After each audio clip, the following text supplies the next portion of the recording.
another question that came up, and I thought that maybe we could discuss this and clear it up if it's not true or accurate.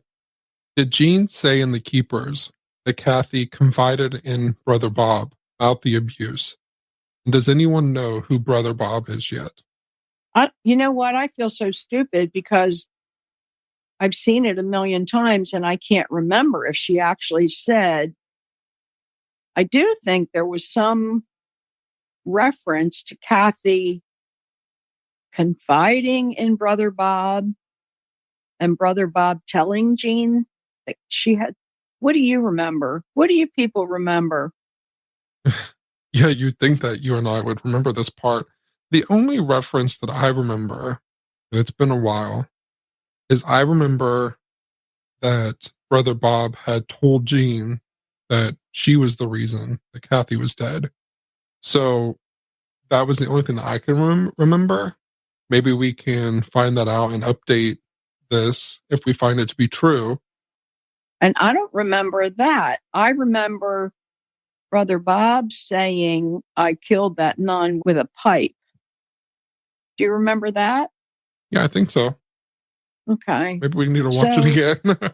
Yeah, we know listeners are going to be able to find it like by the time we finish talking about it.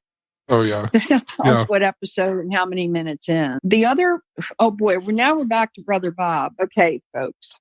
There are like a dozen Roberts, Bobs, and Bobbies in this whole story. The only person who ever heard the man referred to as Brother Bob was Jean, and Joseph Maskell talked about Brother Bob. So the only person who is ever going to be able to confirm the identity of Brother Bob is Jean. Now, Jean is a very private person. I think that that's for her own safety and a lot of other people. And she does not want to be pestered about this question. So it is totally up to Jean. She may have already figured out who he was, remembered who he was, and already shared it with the police. I do know that she does share any memories that she has with law enforcement. And there are certain people that she has contacted in order to do that. We all have our own suppositions and theories about who Brother Bob is, but nobody ever referred to him as Brother Bob except when Maskell was talking to Jean. So some of the Bobs, oh boy, Bob Lentz, he was a brother, a religious brother at the boys' school, Cardinal Gibbons.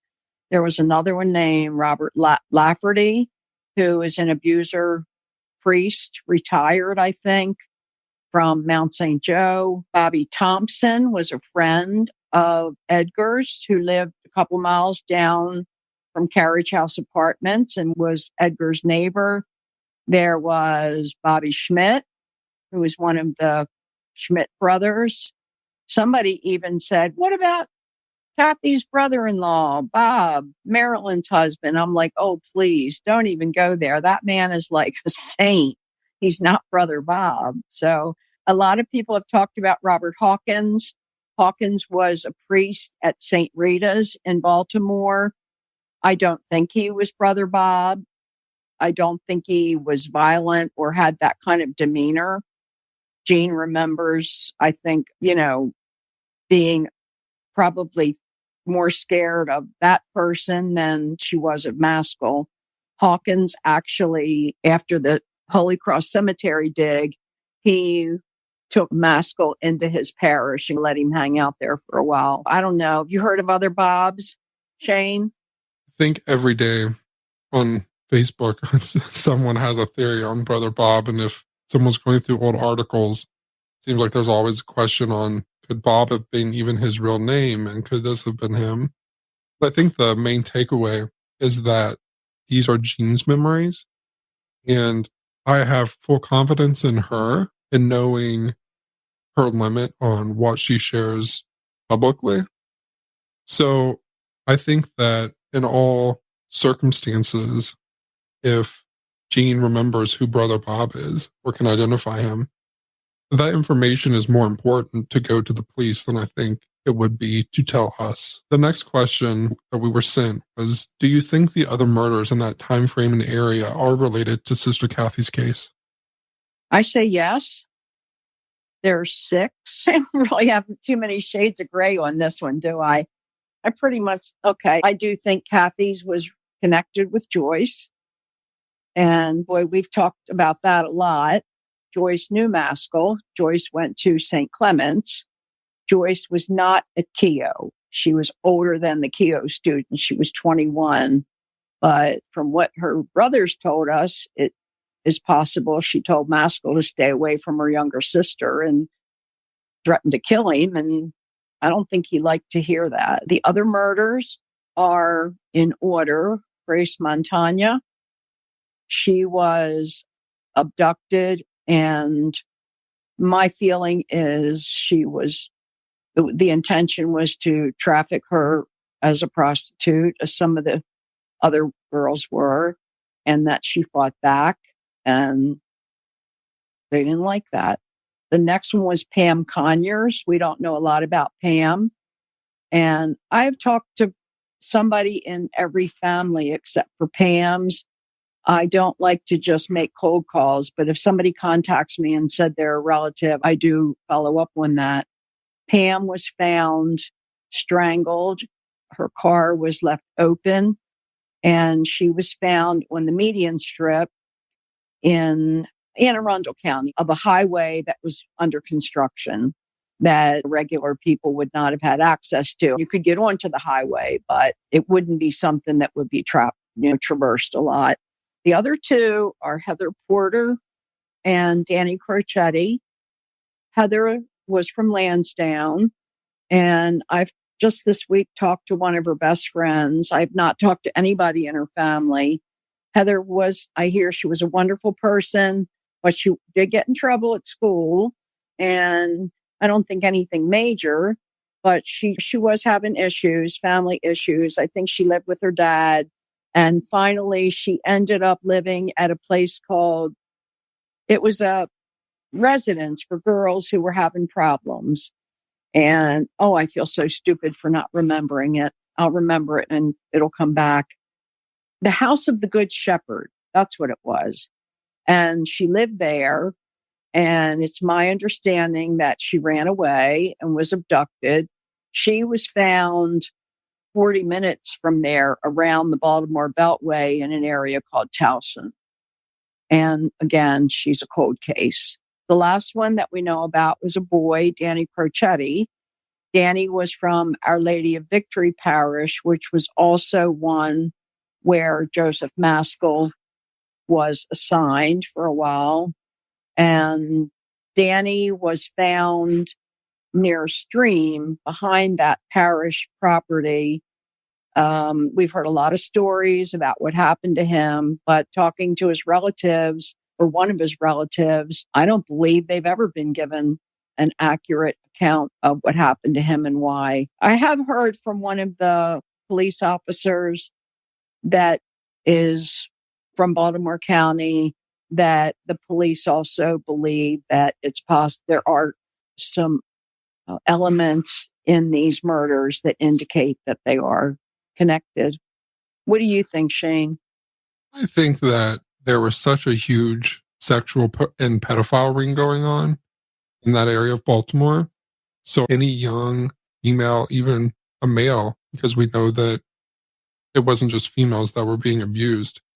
Anytime one of those goes missing, I just can't bring myself to think outside the realm of how large this ring was and to the extent of their terror and what they would do. If you think about most of the survivors who we've spoken to on the podcast, when they talk about their stories, all of them had families and stuff. And so if they were to disappear, that could cause a lot of reactions to happen.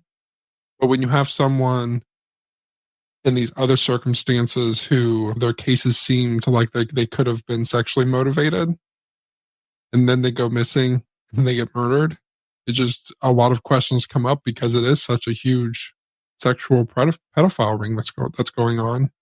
I think also once The Keepers was released and these other murders were spotlighted, I think it was very difficult for all 6 families to be in the spotlight again after so many years, 40 to 50 years. From the family members that have contacted me and that I've talked to, they really prefer not to be in the spotlight. So we're going to ask that the listeners please don't bother these families, because every time something's in the newspaper about the Keepers, then they get reporters calling, they get TV stations calling, wanting a statement. They just don't want to hear anything but the truth. And that's not why reporters are calling. So I guess if you have information about any of the murders, that needs to go to the police. If you private message it to Shane or I, we can tell you which jurisdiction, but you would be the one that would need to make that call. I have been able to share some information with Anne Arundel County about Pam Conyers that was given to me. And that officer, I just left it on an anonymous tip line. Not anonymous, I left my name. And the officer called me back. I gave the officer the information. It was no big deal. She thanked me. But I did ask her if the jurisdictions talk to each other. And she said, absolutely. So she talked to Robin Teal, and they already had some of this information. But it made me feel good to know that these police officers are still doing the job of trying to figure out what happened to these young people. Gemma, after all of our episodes that we've done based on MK Ultra, what are your thoughts after looking into it? I know I keep saying yes. I think that I do. I think that Maskell was using the same mind control techniques that the CIA was using in the MK Ultra project. Number one, we know that William Urban, who was the psychiatrist on loan to the Archdiocese, had access to some of the tests that Maskell was giving that he was not authorized to give. And I spoke to Dr. Urban, who, strangely enough, said he was expecting my call, but that he knew nothing. And that, of course, if he knew anything, he would have to report it. I didn't believe any of that. And now he didn't die because of that phone call, but he died last year. So we'll never know. We know from Lynn Shermer, who was one of our guests, that Christian Richter was an MK Ultra handler. And Lynn's information was confirmed when I was able to talk to the office manager from Richter's Towson office, not the office manager, one of the former nurses. And she confirmed that he did have a black box that Lynn described perfectly that was used to measure brain waves or electrodes. There's too many coincidences. I also know that one of the MK Ultra doctors at Hopkins who was involved in the program was Paul McHugh. And Paul McHugh is the guy that was creating the whole scenario around false memory syndrome. And he testified, gave a deposition during the Doe Roe case that Jean and Teresa were suffering from false memory syndrome. And as many of the listeners know, just within the last few weeks, after almost 30 years, false memory syndrome has been thrown out the window. It is something that was made up, and it's not based on science. And so the memories that the survivors have had are authentic. And because of McHugh's connection with MK Ultra, I even discussed with Jean. She shared with me that she thought maybe it was a conflict of interest because he was testifying against them and he was part of the MK Ultra program at Hopkins. So I do think that there's enough evidence that at least some of these girls were used as guinea pigs. Jean believes that she was. Teresa believes that she was. And Donna believes that she was. And I find all three of them credible. What are your thoughts, Shane? I have no doubt that this was happening in this area of Maryland. There's enough evidence out there. So there's just a question on, was Maskell linked to this? And I do believe Lynn, and I believe that Richter was a handler. And when I think about the type of people that this program would look for, I could see Maskell falling into that criteria. And in my head, the only question I have is, did the CIA know about this huge pedophile ring that he had? Or did they not know and maybe later found out? If I'm thinking about the abuse, we have priests being involved, we have police officers being involved, and then there's this whole thing with the MK Ultra program and the CIA. And I think at any point in time, Maskell may have considered that how perfect is it that he could have a government program, sitting county police officers, and the archdiocese all under his ring. Because if Maskell went down, he could have brought all of them down with him. And that's ultimately, in my mind, the perfect scenario for a pedophile predator. So I do believe that Maskell was likely involved with this program, just as I believe priests and police officers were involved in the abuse. So I think he had the perfect setup to where it protected him and ensured that he didn't go down. And ultimately he didn't. Even when countless people were coming towards him with accusations in the 90s, he still didn't go down. He always slipped by, didn't he? I think some of the legacy of the MK Ultra project in terms of the CIA is that they were intentionally using young people, even very young children, as possible couriers between different countries to be able to carry information and then to come back and not even know that they had done it. And Lynn talked to us about that when she was a young child, I think she said, did she say 7 or 8? That when she was taken to where there were NASA scientists and doctors and politicians, like in a medical arena, that she felt like that many of them were pedophiles and that this was a perfect cover for them. The expert in the MK Ultra project talked about some files that had to do with the finances were salvaged. And so that's how they're finding out about some of this. But it is a black mark in our government's history that children were being used as sex slaves to courier information, to prepare them to courier information between different countries. The MK Ultra specialist you were referring to as Dr. Ross. The next piece that I'd like us to talk about is, can you tell us, Gemma, what your recent communication was with the Archdiocese in the email exchange? There have been people who have sent me information who used to work for the Archdiocese, who told me that when they were working there, they were aware that when Joseph Maskell was assigned there between 1975 and 1980, which was right after he left Keogh, that he was assigned to the Division of Schools at the Catholic Center downtown in the Archdiocesan building in Baltimore. And that one of his responsibilities was to evaluate foster children for placement. What a vulnerable population to put with that man.